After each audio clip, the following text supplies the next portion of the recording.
Bonjour et merci de regarder cette vidéo. Le but de cette vidéo aujourd'hui est de simplement expliquer le règlement. Donc là, chapitre 1, les inscriptions. Là, l'explication va être assez rapide car franchement, il n'y a rien de compliqué, il n'y a pas beaucoup de choses philosophiques à expliquer.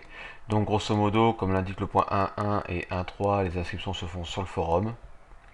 Les HTML directement à l'organisateur sont refusés. Le but bien sûr est de rendre ça quand même assez vivant, que tout le monde puisse voir les inscriptions se faire petit à petit et avoir une idée du nombre de participants. Point 1.2, cette liste engage les inscrits de manière définitive. Pour les inscrits, la CPC prend priorité sur la Coupe de France, les équipes doivent se rendre disponibles. La CPC commence à partir du tour 8 de la Coupe de France, donc normalement tout le monde est éliminé à ce moment-là. Donc le but c'est de, si on s'inscrit, on fait la CPC, et si on arrive tour 8, on est encore qualifié, ben, il faut anticiper et se faire éliminer pour se rendre disponible pour la CPC. Si bien sûr ce n'était pas respecté, ça entraînerait le passage au tribunal populaire qui condamnerait certainement le fautif assez lourdement, car si on s'inscrit, on ne prend pas ça à la légère. Après, j'ai indiqué au point 1.4 que les inscriptions à partir de 48 équipes sont validées par palier.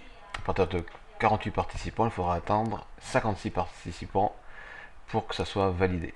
Donc c'est-à-dire que s'il n'y a que 52 équipes, les 4 équipes au-dessus des 48 ne sont pas prises en compte, car il faut un palier de 56.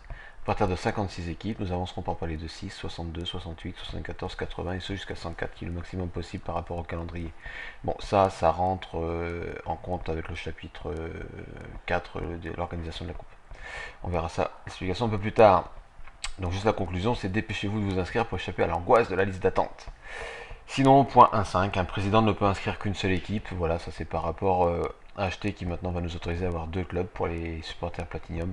Donc philosophiquement parlant, c'est quand même plus intéressant d'avoir qu'une équipe par président pour éviter quand même que 2 équipes dirigées par la même personne se retrouvent en poule ou en quart de finale par exemple. Ce serait vraiment, ça enlèverait toute saveur, et puis après il y aura un petit peu de suspicion bien sûr.